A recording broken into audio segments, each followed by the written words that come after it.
Olá, ferrenhos, bem-vindos a mais um DamaCast. Estou aqui com a minha co-host Marta e com a nossa convidada Ana Maria. Bem-vinda, Marta, bem-vinda, Ana Maria. Olá, Ferrão. Ana Maria Camargo é mestre em Educação pela Universidade de Ru e presidente e diretora executiva do Livre para Escolher. Bem-vinda, Ana. Bom dia, gente. Bom dia a todos que estão acompanhando aqui o podcast do Damas de Ferro. Um prazer participar. Muito obrigada. Eu queria começar a nossa conversa perguntando, a gente vai falar sobre um pouco de cultura woke, eu queria perguntar qual a definição de cultura woke, o que é esse termo que muita gente usa, mas a gente às vezes nem sabe como definir muito bem. Certo, sim, é verdade. O wokeismo, basicamente, é o entendimento de que a sociedade foi construída a partir de sistemas de opressão em que determinados grupos exercem o poder sobre outros. Então, tudo que a sociedade produz, todas as relações, elas são entremeadas por essa disputa de poder. Na verdade, o que se chama de sistemas de opressão, supostamente, são criações, são por isso que a gente fala de construções sociais, são criações dos grupos opressores. Então, determinados grupos, ditos os opressores, eles criam, eles constroem ideologias, como, por exemplo, a branquitude, ou a supremacia branca, o mesmo o capitalismo, são ideologias que são criadas para determinar o que é certo e o que é errado. Então, existem os sistemas de poder, que são aquelas instituições que replicam, que reproduzem essa ideologia, e as pessoas seguiam por isso aí, e alguns grupos são oprimidos, né? Então, o que os woke acreditam é que é preciso despertar as pessoas, as pessoas precisam acordar, ter uma consciência crítica sobre isso que eu falei. As pessoas precisam entender que existem sistemas de poder que mantêm determinados grupos oprimidos para dar privilégios a outros. E essas pessoas dos grupos opressores, elas também precisam ser conscientizadas do lugar que elas ocupam. Então, por exemplo, as pessoas brancas precisam entender que existe um sistema opressor chamado racismo sistêmico e que todas as pessoas são inerentemente racistas, as pessoas brancas são inerentemente racistas. Então, tem o patriarcado. O patriarcado é outra dessas ideologias. Então, o sistema opressor do patriarcado é a misoginia. Então, todos os homens precisam entender que eles são culpados de ser misóginos, mesmo que eles não se vejam como tal, né?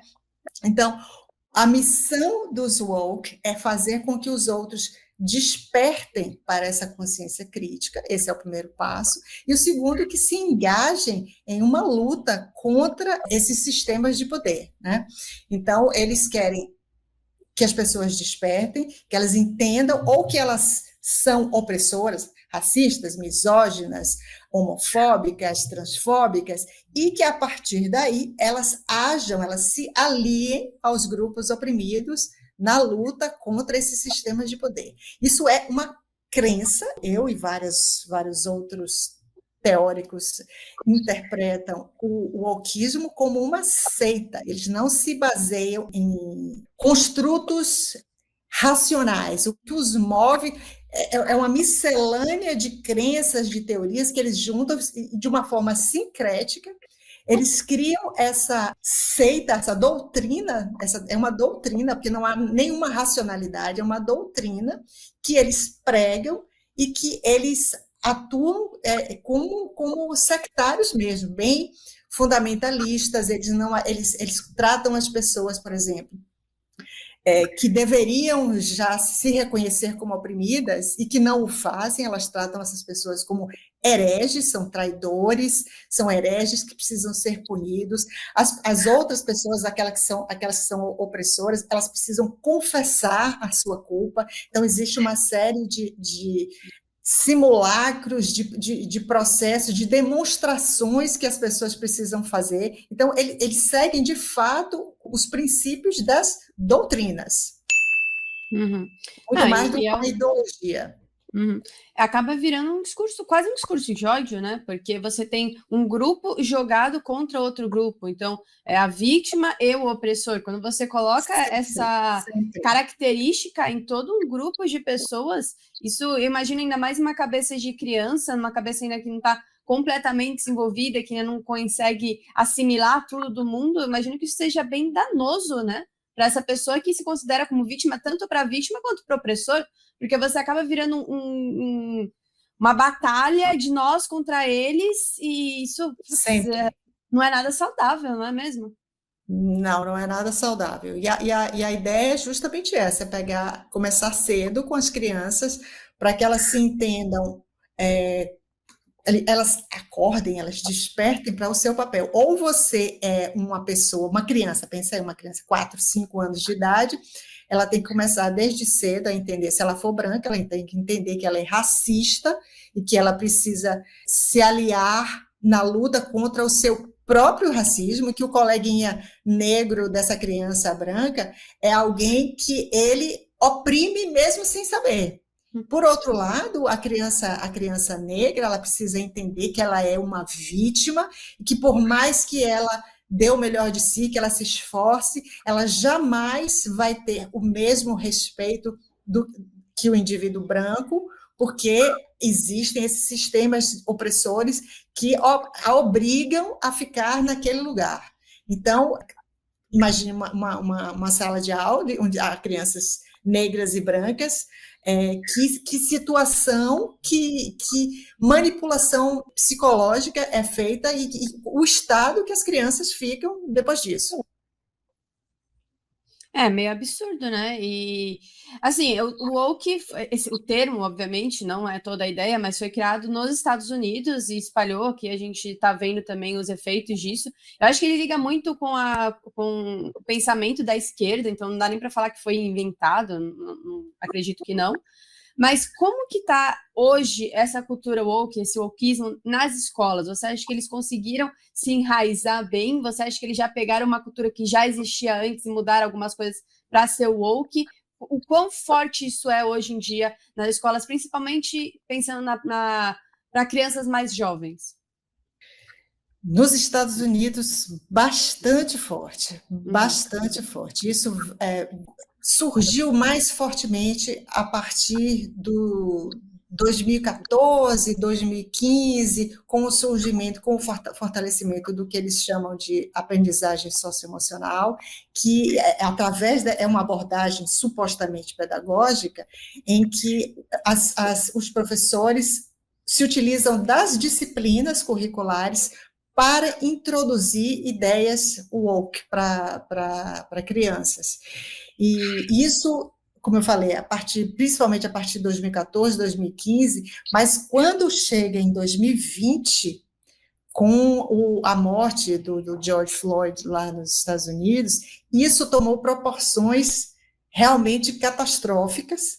Então, houve uma reação muito, muito intensa ao que eles chamam a esses tais sistemas de opressão, principalmente no que se refere, que eu estou falando no contexto dos Estados Unidos, que se refere à violência, suposta violência racial da polícia contra os negros americanos. Isso entrou com muita força nas escolas, nos currículos.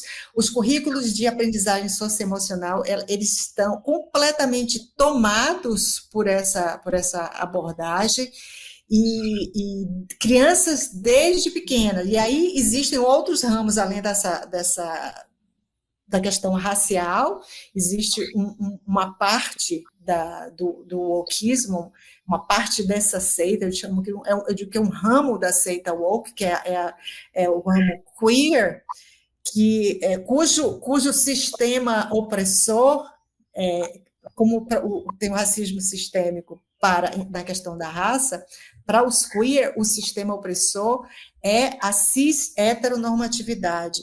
Então, tudo que principalmente a parte da normatividade, tudo que é considerado normal, assim, estatisticamente ou moralmente aceito, principalmente a partir dos valores judaico-cristãos, tudo isso representa um sistema opressor. Como o que eles dizem é que as pessoas ditas normais, de novo aquela coisa da construção social, essas pessoas construíram uma ideologia sobre o que é normal e o que não é, e elas impõem a sua perspectiva. Não é, por exemplo, aí eu vou falar de desenvolvimento psicológico das crianças. Existe na psicologia, a psicologia infantil, há um processo de desenvolvimento para a criança, de amadurecimento para a criança.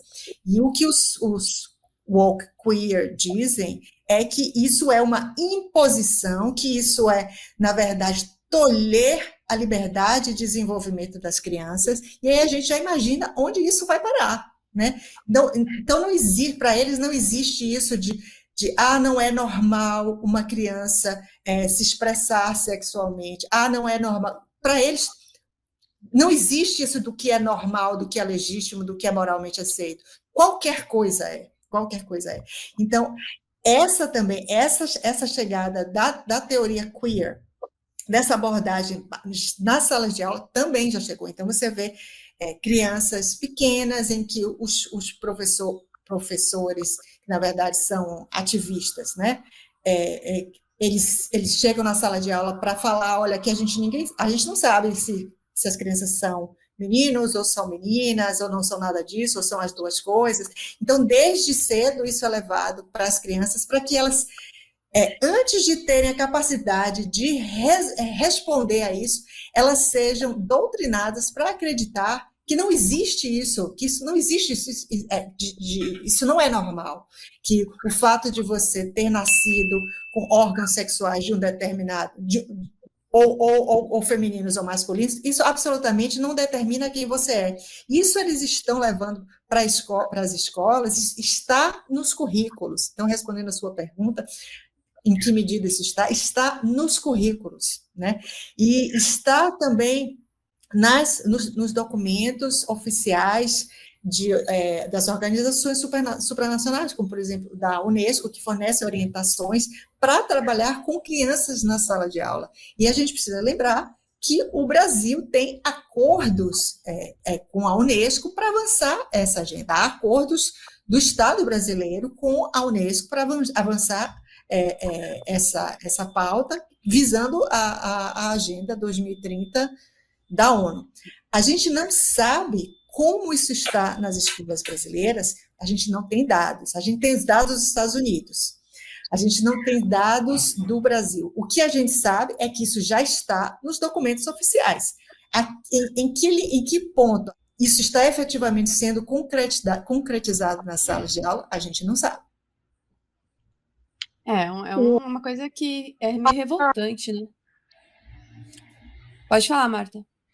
Não tem ficado só nas ciências humanas, como era há um tempo atrás, né? Agora até a matemática virou alvo. Até a matemática é racista agora. Você não pode dizer que 2 mais 2 é 4, porque isso é objetivo. E você vai excluir outros saberes, né? Sim. O saber, a epistemologia baseada na racionalidade, na busca dos dados, né, de você poder testar e ver a validade daquilo que você está falando, o que você está estabelecendo, isso é considerado também uma imposição. Isso é uma construção, porque para eles não há uma verdade objetiva, a minha verdade e a sua verdade, não há uma verdade objetiva. Então, essa questão de você racionalizar é uma imposição da cultura ocidental, que é, na verdade, o objetivo maior do wokeismo é construir, não é nem construir, é chegar, porque eles não constroem nada, eles só destroem, é chegar a uma sociedade de justiça social. Justiça social é o que a gente chamaria de um neocomunismo, onde não haverá oprimidos e opressores na descrição deles, onde esses sistemas de poder não existirão, onde todos terão conseguirão o mesmo resultado, independentemente do esforço de cada um, do talento de cada um. É o que eles chamam de equidade. Equidade é igualdade de resultados. E isso, essa busca pela equidade, está nos documentos do MEC, né? Que a educação tem que visar a equidade e a excelência. Essa é uma das grandes falácias, equidade e excelência. Equidade é igualdade de resultados, através de uma redistribuição. Então, você tem alunos que estudam mais, estudam menos, tem alunos que são mais talentosos para uma coisa, para outra, tem alunos mais disciplinados, menos disciplinados. O que eles pretendem com a equidade é que não haja diferença de resultados, ou seja, vamos redistribuir aqui, né? Então, aquele aluno que ele é mais indisciplinado, ele se esforça menos, a gente vai dar uma prova mais fácil para ele, a gente vai dar reteste, ou a gente vai acabar com as provas.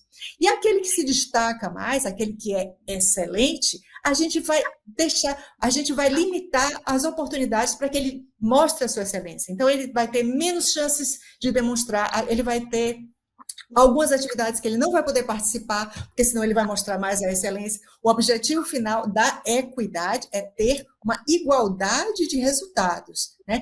Então, isso é exatamente o oposto da excelência. Excelência é o cara que é excelente, o aluno que é excelente, ele está acima da média, né? Não pode, mas eles ficam dizendo, os documentos oficiais do MEC dizem, não, a nossa educação, a gente visa equidade e excelência. Isso não existe. Ou você visa equidade ou você visa excelência, né?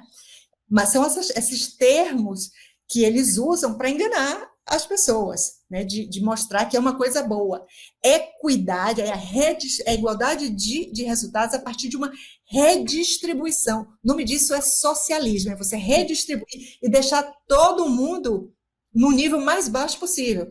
Uma escola, qual é o único nível que é possível igualar todo mundo lá em cima? Não é.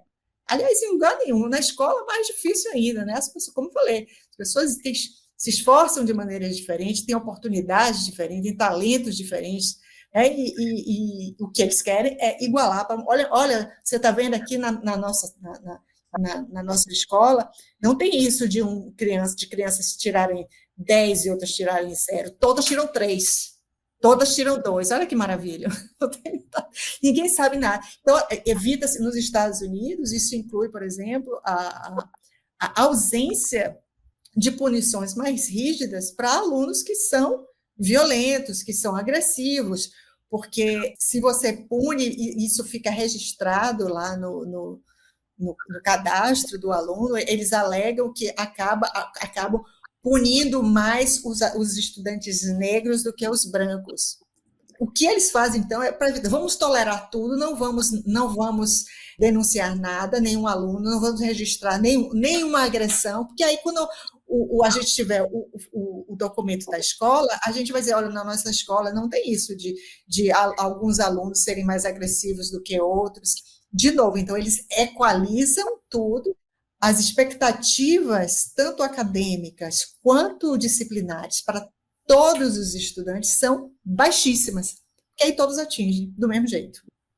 É cruel, né? Chega a ser uma coisa cruel, porque você pega todos os estudantes, pega aquele que se sai pior na sala de aula, e você nivela por baixo, e como fica? Então, não existe mais, como você falou, não existe mais excelência. Não existe mais alunos bons, e mesmo igualdade, até um passo antes da equidade, porque se você tem uma igualdade de educação, igualdade sendo exatamente igual, você também não pode ter professores excelentes, porque como você vai ter um professor que é excelente e um professor que é medíocre? Também precisa nivelar por baixo, não existe nivelar por cima, não existe buscar uma melhora na educação quando se busca equidade ou igualdade. E pensando assim, até um passo antes disso, você falou bastante assim, eles estão trazendo a cultura woke está vindo dos Estados Unidos para o Brasil. Quem são essas pessoas que estão buscando trazer a cultura woke? Porque quando a gente fala sobre isso, se assemelha muito, com certeza, ao discurso da esquerda. Você acha que foi uma maquiagem nova que eles estão tentando implementar para tornar essas ideias mais palatáveis? Qual que é? O objetivo, óbvio, você já comentou, é socializar, é fazer um comunismo, agenda 2030 da ONU, mas por que usar a cultura woke e não o discurso que eles já vinham usando? Qual a diferença entre esses dois fatores? Você está se referindo ao discurso marxista clássico? Sim, Só se preocupa com a questão social e econômica, é isso que você está... sim, é uma mentalidade, uma ideologia mais à esquerda, porque o termo woke é recente. Por que eles mudaram o modo de se comunicar, não estão mais falando tanto sobre marxismo, diretamente, obviamente, tanto sobre marxismo, ideias de esquerda, e agora usam essa maquiagem woke? Bom, isso começou, eu acho que pegou mais força com os marxistas críticos, com os neomarxistas. O que aconteceu?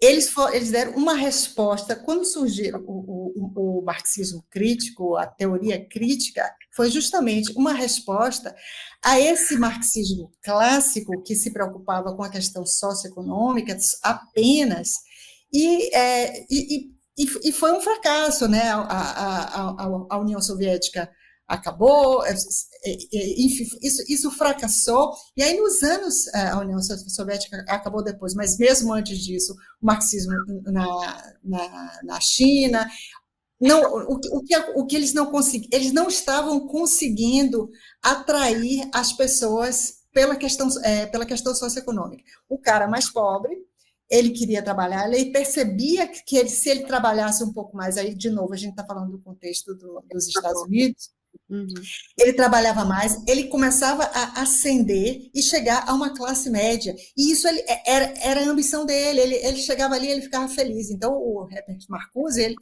ele reclamava muito disso. Ele dizia que isso era ter uma perspectiva unidimensional da realidade, que essas pessoas estavam sendo enganadas. Então, eles meio que perderam o poder sobre a questão socioeconômica, porque as pessoas elas estavam satisfeitas, elas não queriam ser revolucionárias, elas queriam trabalhar um pouco mais, poder comprar lá o seu carrinho, dar um certo conforto para a sua família. Isso durante o tempo foi acontecendo, então eles foram perdendo a classe operária não estava mais aceitando ser a classe revolucionária. Então, eles precisavam de outros grupos, e, de novo, Marcuse focava muito nisso. Então, ele falava, a gente precisa do pessoal dos guetos, a gente precisa das minorias. Então, a partir daí, outros grupos dentro das universidades americanas começaram a fomentar esse tipo de pensamento, de buscar minorias étnico-raciais, minorias de sexo. Então, as feministas, primeiro, depois as feministas negras tiveram um movimento muito forte também de reação, de formar uma identidade. A gente não é só mulher, a gente é mulher e a gente é preta. A gente não é só mulher e preta, a gente é mulher, a gente é preta, a gente é lésbica. Então, cada vez eles foram se fragmentando mais, e esses grupos foram ganhando força, né? Então, uma vez que a questão socioeconômica já não estava engajando as pessoas para a revolução, essas pessoas chegaram e essas pessoas começaram dos anos 60, 70 para cá, mais de 50 anos que isso começou nas universidades, e se infiltrar na cultura. Então, essa que é uma coisa que os woke, hoje em dia, começando um pouquinho a ter algum freio, mas durante esses últimos anos, principalmente de 2015 para cá, eles só aumentaram o poder dentro das instituições, né?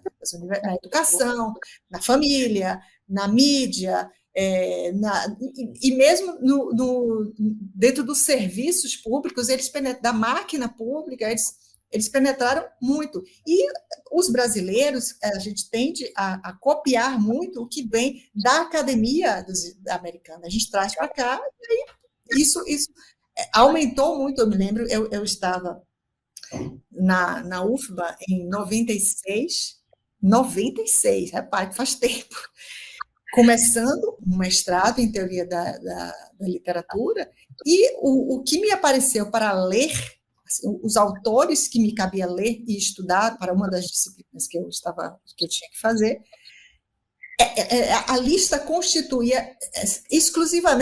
era constituída exclusivamente de escritoras negras lésbicas. Então, isso em 96. Então, de lá para cá só piorou.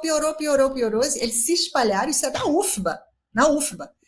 Então, as outras pessoas não tinham ainda essa noção, porque não estava ainda na mídia, isso não estava ainda nas leis, que se está nas leis, aliás, a teoria crítica racial surgiu no direito nos Estados Unidos, e hoje em dia se espalhou. Agora, de um ano para cá, que começou a haver alguma reação em relação a isso.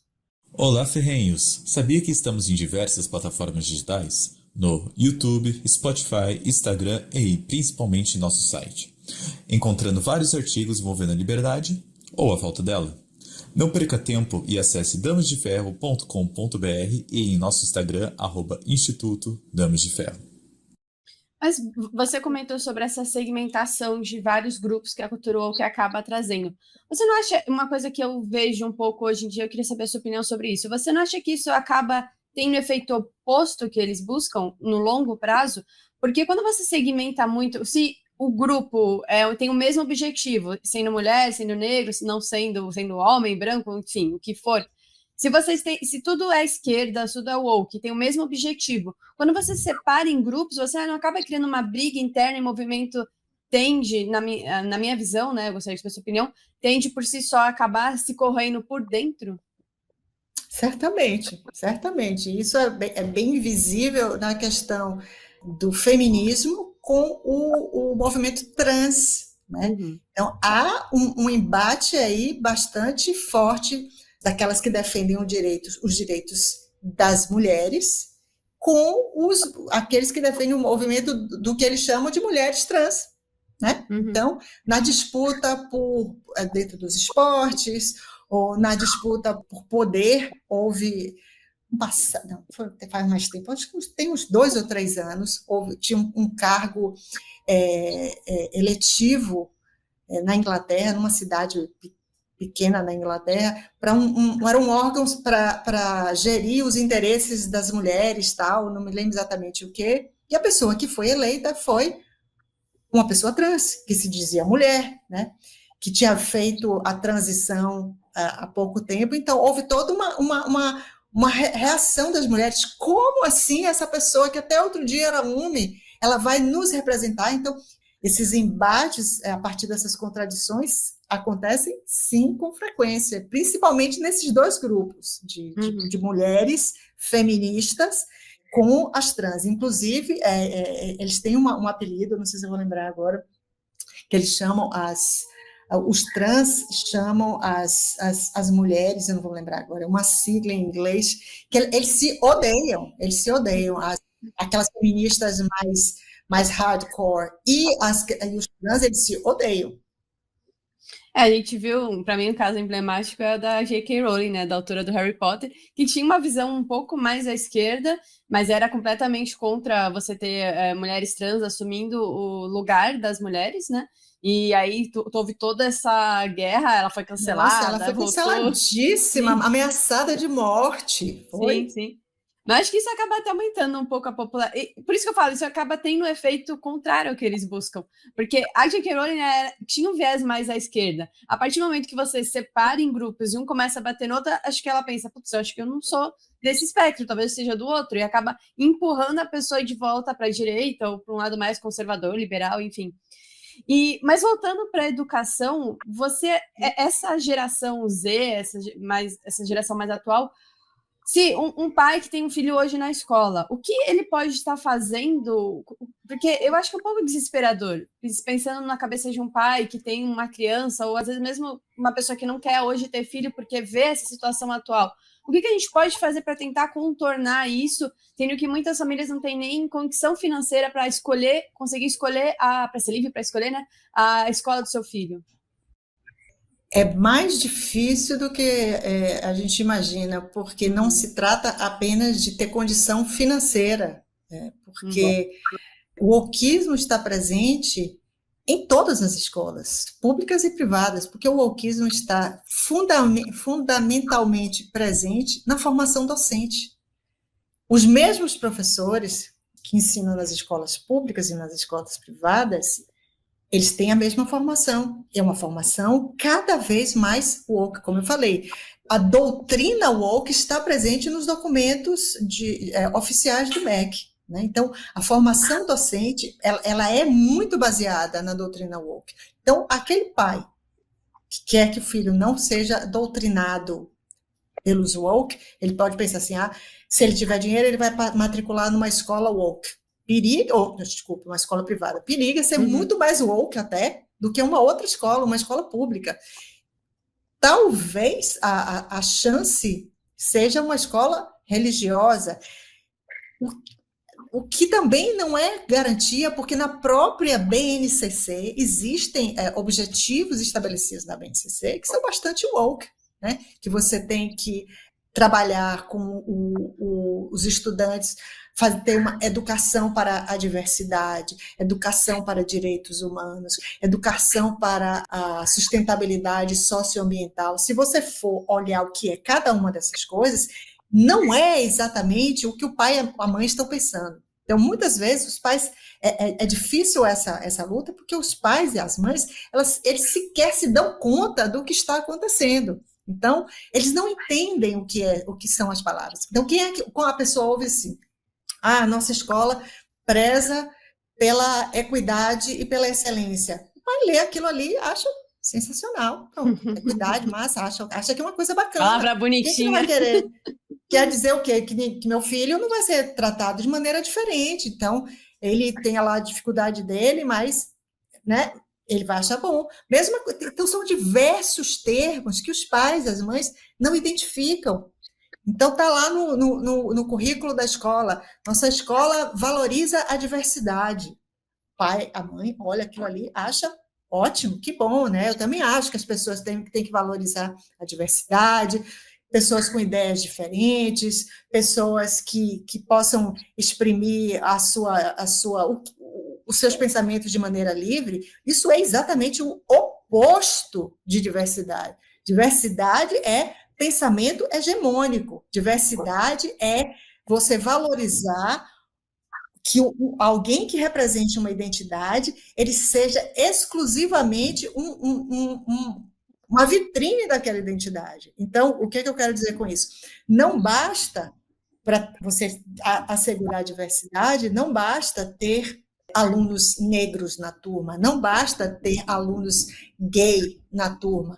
Eles precisam se comportar como ativistas negros, ativistas gay. Então, se você for olhar, por exemplo, Thomas Sowell é um grande acadêmico, um cientista, eu reputo atualmente talvez o melhor, né? Uhum. Ele é negro, ele não é diverso. Ele não é diverso. Por que ele não é diverso? Porque é woke. Ele não representa os valores que os woke acreditam. Ele não segue, ele não é da seita, ele não faz parte da seita. Se ele não faz parte da seita, ele não é diverso. Mesma coisa, a Deirdre McConnell é uma libertária, ela é trans, mas ela não é diversa. Ela não é diversa porque ela é libertária, né? Diversidade é o oposto, meu ponto é, a diversidade é o oposto do que os pais e as mães imaginam. Mesma coisa a inclusão, a pessoa olha assim, escola inclusiva, que ótimo. As pessoas normalmente pensam que são escolas que atendem de maneira adequada as crianças que têm deficiência, né? Porque antigamente inclusão significava isso, né? Então, a criança que tinha uma deficiência física, uma deficiência de algum tipo, a escola inclusiva era aquela que atendia aquela criança para que ela pudesse desempenhar conforme o seu potencial o máximo possível. Então, isso era uma escola inclusiva. Hoje em dia, a escola inclusiva é aquela que eles chamam de uma escola em que todos se sentem seguros. Né? Então, isso é uma escola inclusiva, todos se sentem seguros. Aí você vai ver, quem são todos? Todos são só os oprimidos. Sim. Todos, não inclui o menino hétero branco, cristão, esse está fora. Então, ele não pertence a todos. Né? todos, onde todos se sentem incluídos, significa onde todos os que são adeptos da seita woke, ou seja, o menino que é preto e é ativista, a menina que é lésbica e é ativista, esses são todos. Eles se sentem seguros. E o que é se sentir segura? Sentir que ninguém vai agredi-los fisicamente, verbalmente? Não. É que ninguém vai dizer alguma coisa que possivelmente os ofenda. Então, uma escola segura é uma escola onde todos se sentem protegidos no seu mundo, em que ninguém pode ser ofendido, e qualquer coisa ofende. Então, se a professora, por exemplo, fala assim, relaciona obesidade com doença, não é uma escola segura, não é inclusiva porque você pode estar ofendendo a um aluno que é gordo. Então, essa não é uma escola segura. A professora relaciona maternidade com mulher. Opa, não é uma escola inclusiva, não é segura, porque aquela criatura ali que é trans, que se entende como homem, pretende ter um filho. É uma mulher, né? Mas ela se entende como homem, ela vai ter um filho e ela vai se sentir ofendida. Então, esses termos, inclusão, diversidade, equidade, eles são termos que existem para enganar as pessoas, o pai, a mãe, não saber o que está se passando ali na escola e achar que está tudo lindo. Mas eu acho que a pessoa que tem um pouquinho mais de pensamento crítico começa a perceber a incoerência de você colocar no mesmo discurso a palavra diversidade e igualdade. Ou você valoriza as pessoas, o fato das pessoas serem diferentes, terem pensamentos diferentes. Mas eles não usam igualdade, não. Equidade, não, né? Igualdade não serve, é equidade. Igualdade não serve. É absurdo. Porque igualdade... Quando você fala igualdade, é aquele negócio de igualdade de oportunidades. Não é isso que eles querem. Eles não querem igualdade de oportunidades, eles querem igualdade de resultados.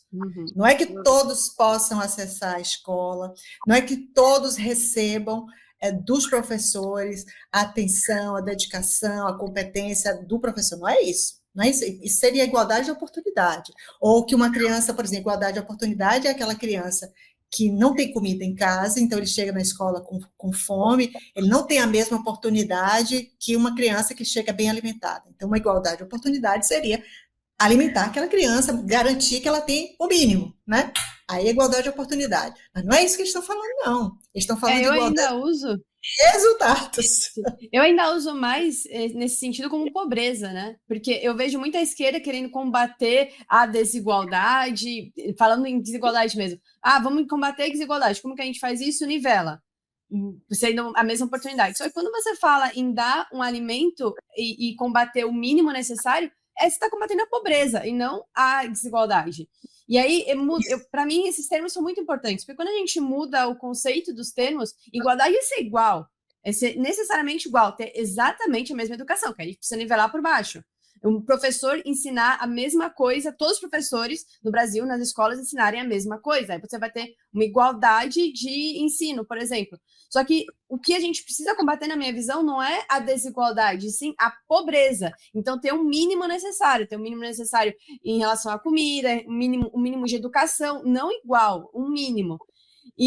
Mas eu vejo esse discurso, assim, infelizmente, crescendo muito, mas como eu falei antes, eu acho que eles mesmos vai explodir por dentro, porque não tem como ele ser sustentável para um pai que tem um raciocínio um pouquinho mais crítico, percebe as inconsistências nisso. E, para mim, o maior culpado da gente estar tendo isso hoje é essa educação igual que o MEC força para todas as escolas. Então, a gente teve, um tempo atrás, o homeschooling sendo falado um pouco mais... porque hoje é proibido no Brasil. Eu queria até que você entrasse um pouquinho nessa questão do homeschooling, porque eu acredito que esse seria uma solução não definitiva, óbvio que a gente não tem uma única solução definitiva, mas uma coisa que ajudaria esse pai que está preocupado hoje com o ensino do seu filho. Porque, infelizmente, as crianças precisam aprender a mesma coisa. O MEC, ele nivela, ele iguala tudo que você tem que aprender na escola, seja se você é de São Paulo, se você é do Acre, se você é do Rio Grande do Sul, sendo que pessoas têm necessidades diferentes, dependendo de onde ela nasce, de onde ela cresce, o que ela quer ser na vida, ela não precisa necessariamente aprender a mesma coisa. Talvez em algumas escolas faça mais sentido você focar na aprendizagem básica, ensinar a criança a ler e escrever direito, aí você tem um monte uma grade gigantesca, um monte de matéria, e a criança sai analfabeta da escola, isso é absurdo. Então vamos focar em a necessidade daquela criança de cada região diferente. E isso é diversidade, é você entender qual a necessidade de cada pessoa e atacar aquela coisa específica e não fazer igual para todos. Qual que é a sua opinião em relação a isso? E o homeschooling, você acha que seria uma solução para essa agenda woke nas escolas? Ó, Foi muita coisa. O homeschooling, ele não é propriamente proibido no Brasil. Ele precisa ser regulamentado. Ele está parado, um projeto que regulamenta o homeschooling, foi aprovado na Câmara dos Deputados em 2022, foi para o Senado, está parado no Senado desde então. Ele não é um projeto ideal, é um projeto que regulamenta, ou seja, que dá segurança jurídica para os pais que praticam o homeschooling.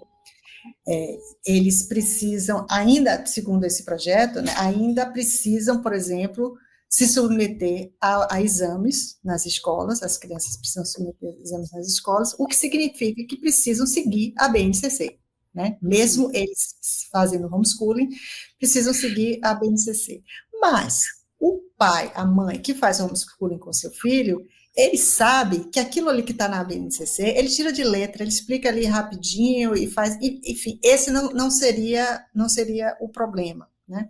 Isso eu estou falando dos pais que praticam ali o homeschooling, ensinam seus filhos em casa. Eu vejo o homeschooling como como você falou, não seria uma solução, mas não seria a solução, mas seria um avanço bastante grande, não para essas famílias que educam os filhos em casa. Essas famílias elas vão ser sempre menos numerosas por uma série de razões, né? Os pais, às vezes, não se sentem aptos, não sentem vontade, por uma série de razões. Vai ser sempre uma minoria que vai fazer isso, e uma minoria com direitos legítimos, que eu acho que devem ter todo o direito do mundo de fazer. O que eu acho que o homeschooling poderia ajudar é que no momento que você permite isso, você abre a possibilidade de outros tipos de escolas surgirem. Então, segundo o projeto, o pai, a mãe homeschooler, ela tem que matricular o filho em uma escola. O filho não precisa frequentar, mas ele precisa estar matriculado, submeter exames, né? Então, se isso fosse permitido, quando isso estiver regulamentado, então, digamos que eu tenho um filho pequeno, eu não quero que ele frequente uma escola do MEC, eu não quero meu filho estudando a partir da BNCC, eu quero meu filho estudando com outros tipos de professores, outros assuntos, outros conteúdos que eu julgo que são mais importantes e que as escolas chanceladas pelo MEC não oferecem. Então, eu vou matricular meu filho nessa outra escola aqui, que não é chancelada pelo MEC, ou melhor, ele vai matricular na chancelada pelo MEC, mas ele vai frequentar essa outra escola aqui, completamente diferente. O que vai acontecer quando o homeschooling for regulamentado é isso, vão surgir escolas de modelos alternativos às escolas do MEC, não só em termos de currículo, como dos professores que vão ensinar, porque nas escolas chanceladas pelo MEC só pode professor que seja formado pelo MEC, né? A gente vai ter professores diversos, conteúdos diversos, aulas, por exemplo, a gente pode ter, como tem nos Estados Unidos, né, homeschooling híbrido, né, aulas 2, 3 vezes por semana na escola, o resto dos dias em casa. Às vezes os pais, eu não me proponho todos os dias a fazer isso com meus filhos, mas 2 vezes por semana eu consigo. Então, vários modelos diferentes vão surgir. Então, eu acho que nesse sentido vai ser muito saudável e vai ajudar a esses pais que querem fugir dessa doutrinação woke, porque aí eles vão saber, por exemplo, escolas que não vão seguir a BNCC, não vão se submeter aos documentos oficiais do MEC, e ele vai escolher aquela que ele sabe que não é woke. E vão surgir muitas escolas. Eu imagino que muita gente vai querer acessar isso. Vão ser escolas pagas, provavelmente, mas aí, enfim, o mercado vai ter que dar conta de ajustar isso aí. Mas isso serão escolas que farão concorrência às escolas do MEC, e isso vai ser muito bom. Já pensou em investir nossas ideias? Estamos com camisetas e canecas exclusivas com a qualidade garantida da Viés. Aproveite e compre na viesbr.com. Eu acho que se você pensa que tem o melhor sistema, ainda mais falando em educação, que é uma área-chave, se a esquerda acha que ela tem o melhor sistema com o MEC, então ela não deveria temer a concorrência, certo? Não deveria temer o mercado. Por que eles temem o mercado? Porque sabem, no fundo sabem que a educação que a gente tem hoje, através desse currículo do MEC, é um fracasso completo e que qualquer mudança, qualquer inovação que a gente tivesse vai escancarar isso. Então, eles deixam muito preso com que a escola, até onde a escola pode ir, até onde a escola pode inovar, nivela por baixo, e aí tem a educação horrível no Brasil inteiro. Se você libera um pouquinho de inovação, um pouquinho de concorrência, né, que escolas possam concorrer entre si para oferecer um melhor ensino para os alunos, nossa, a gente ia disparar 100 anos o que a gente não vem crescendo nos últimos, né? Eu acho que esse é o ponto-chave, na minha visão, para a gente ter uma melhora na educação no Brasil, é permitir a inovação que hoje era proibida. Exatamente, é o que vai acontecer quando a gente conseguir, se a gente conseguir regulamentar o homeschooling, porque aí vão surgir, aí o MEC pode continuar oferecendo as escolas dele do jeito que eles quiserem, currículo do jeito que eles quiserem, mas as pessoas vão poder optar por outras escolas, né? Porque além de eles não permitirem essas inovações a que você se refere, a escolarização é compulsória. Então, o pai pode, ele não tem como ele precisa matricular o filho na escola, porque senão ele pode ser acusado, como às vezes acontece com o pai homeschooler, né, que está lá educando os filhos, ralando para dar uma educação muito superior, e aí vem um e denuncia, diz que ele está privando os filhos da educação. Eu acho que hoje a gente tem internet, hoje a gente tem informação centralizada e distribuída, qualquer pessoa tem muito mais informação que qualquer pessoa poderia estar na palma da mão. Então não faz nem sentido falar isso. Eu acredito não só para as escolas, não só para o ensino básico, fundamental, mas também para as universidades, porque eu até estava conversando sobre isso outro dia com uma pessoa, e é absurdo que hoje você tenha que frequentar a universidade para comprovar aquele conhecimento e conseguir um diploma no final. Eu tinha alunos na faculdade que conheciam muito mais do que eu, só que às vezes a pessoa não tem a disciplina para ficar lá sentado numa cadeira durante 5 anos, durante 4 anos, escutando o professor falar de um assunto que às vezes você já sabe. Então, por que eu não posso comprovar que eu tenho aquele conhecimento e receber o diploma, receber um documento oficializando fulano de tal tem esse conhecimento? Como a gente vê muito hoje na área de TI, isso acontece muito com as certificações. Então, você quer uma certificação, você estuda autodidata, faz um curso, não me interessa como que você vai adquirir aquele conhecimento, você tem que comprovar que tem aquele conhecimento, então aqui o certificado que comprova que você tem esse conhecimento. Então, por que a gente hoje ainda precisa... Para mim é absurdo a gente ter frequência em universidade. Por que precisa estar lá sentado na cadeira todos os dias escutando o professor falar, se eu comprovei que eu tenho conhecimento, logo eu consigo pegar o diploma. Se você acha que a gente vai conseguir ver os próximos anos, assim, você acha que a gente vai conseguir ver uma mudança nessa mentalidade que a gente existe hoje? Eu acho que vem mudando muito devagar, por conta da esquerda, por conta do woke que impede essa mudança, mas eu acho que com a informação centralizada distribuída, com a internet, com as redes, é uma mudança que não tem mais como a gente voltar atrás. Eu vejo cada vez mais a gente conseguindo distribuir essa informação, e a pessoa não necessariamente precisa de um diploma também para comprovar que ela tem aquele conhecimento. Eu acho que isso ainda está engatinhando essa percepção que a faculdade talvez não seja a coisa mais importante que você precise, sim, o conhecimento em si. E você vê a gente conseguindo caminhar para isso, ou você acha que a cultura woke vai crescer, vai diminuir? Como você vê esse futuro na educação aqui do Brasil, especificamente?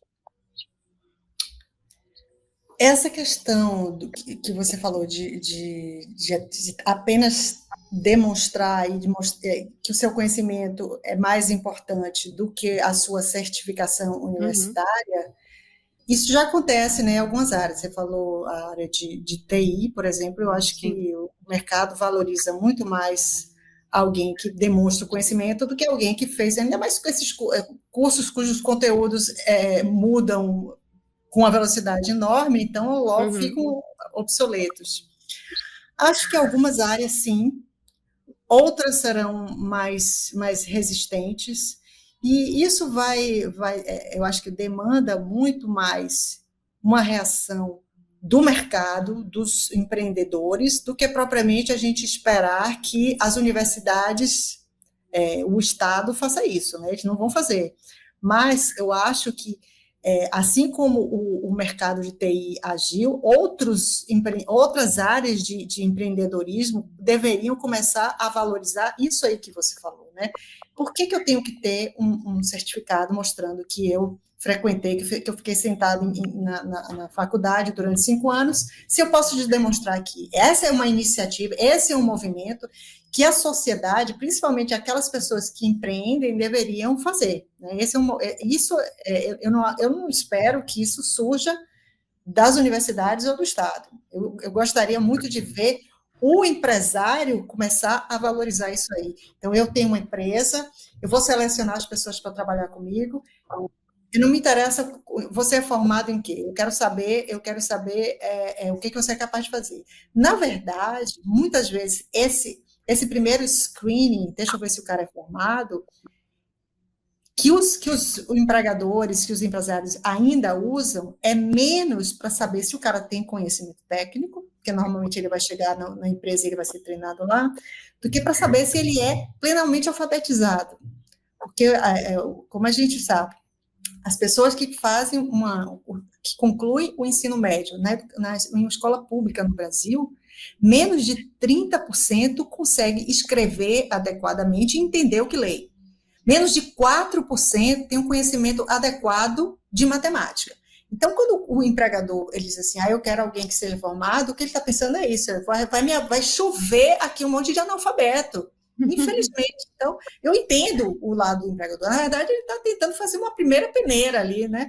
Porque as escolas, se a gente tivesse uma escola, uma educação básica, que o aluno saísse de lá capaz de entender o que lê, de escrever bem, noções sobre história, sobre ciências, finanças, ele tivesse esse básico, sem muito frufru, ou pelo menos alguma coisa, como você falou, não precisa ser tudo igual, mas algumas escolas dessem pelo menos o básico.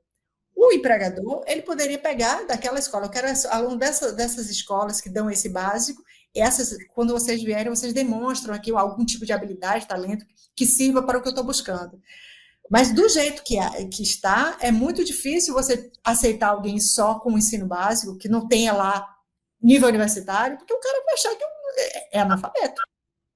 É menos uma questão de wokeismo aí, é uma questão, eu acho, de você acreditar na educação básica. As pessoas não acreditam na educação básica. Então, eles pedem esse certificado universitário, esse nível universitário, que é para ver se chega pelo menos alguém que sabe ler, escrever e fazer as contas básicas. E com relação à educação, voltando, né?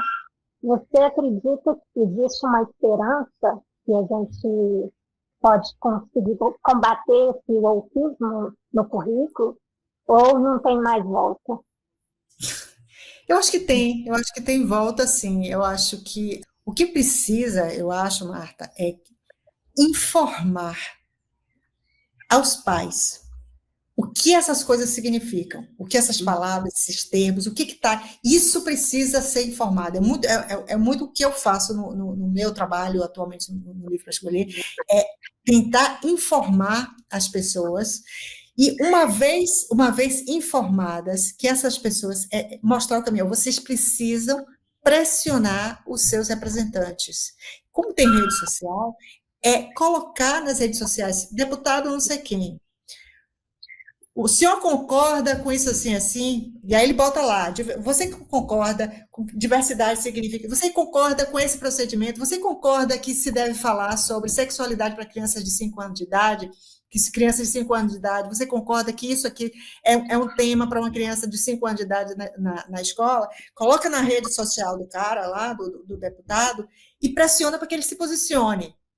Muitas vezes, os próprios deputados, eles não sabem o que está se passando nas escolas.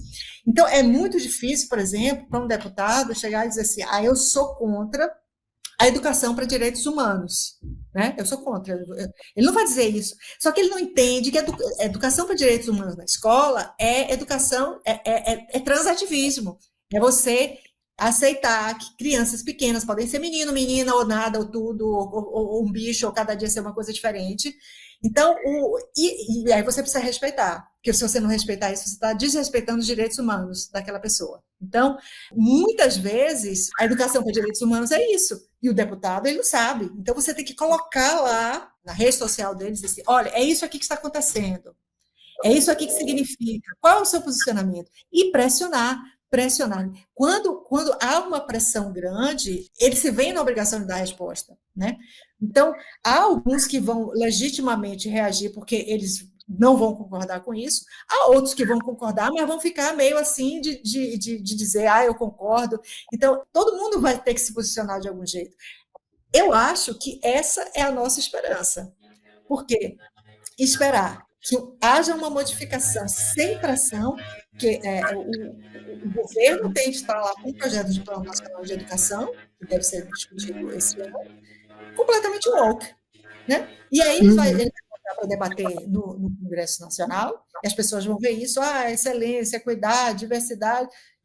Se os deputados não souberem o que isso significa, eles vão achar bacana, não vai ter nenhum para ir para a televisão e dizer assim, eu não vou votar, porque ele não vai saber se defender, né? Quando alguém acusá-lo, esse deputado é contra a diversidade, deputado é contra a equidade, deputado fica imaginando coisas onde não tem. Então, tem que ter alguém para dizer, imaginando não, tem isso aqui assim, isso já acontece. Então, é disseminação de informação. Eu acho que são duas coisas, disseminação de informação e pressão nos representantes. Um pouco que a gente está vendo agora, está vendo uma pressão muito grande com essa história do PIX, uma pressão muito grande, né? Então, a gente tem que fazer isso com a educação também, pegar no pé dos caras. O que vocês querem dizer? Estão dizendo que não vão taxar o PIX, aí vocês também disseram que não iam taxar as blusinhas, vocês também disseram, né? E vocês fizeram. Então, pegar no pé dos caras, né? Você está dizendo que você é contra a sexualização de crianças? Tá, então por que você votou nessa lei aqui? Pegar no pé dos caras, né? Informação e pressão. Se não for assim, não vai. Estamos nos encaminhando para o final de mais um episódio do Damascast. Ana Maria, queria agradecer a sua participação e também queria deixar um espaço para você falar sobre o seu trabalho no Livre para Escolher, alguém que se interessou aqui do Instituto que você falou, como que a pessoa acompanha o trabalho que vocês fazem? Então, a gente tem a rede no Instagram, é Instituto Livre para Escolher, a minha pessoal, Ana Maria M. Camargo, no Instagram. E o nosso trabalho é o de garantir, ou pelo menos tentar ampliar o máximo possível a liberdade de escolha das famílias, liberdade de escolha educacional para as famílias.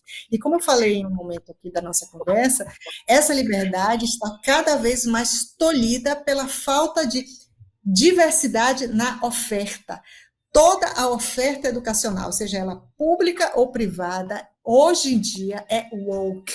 Então, daí o nosso trabalho está se voltando bastante para essas duas coisas que eu falei, para a explicação, para a informação do que é o wokeismo nas escolas, na educação, e a necessidade que nós temos de pressionar os nossos representantes. Então, quem quiser ajudar, divulgue o nosso trabalho, compartilhe as nossas publicações e compartilhe com as pessoas que vocês conhecem e tentem pegar no pé dos nossos representantes para que eles ajam conforme o que a gente quer, né? Mas a gente só vai saber isso se a gente entender do que se fala.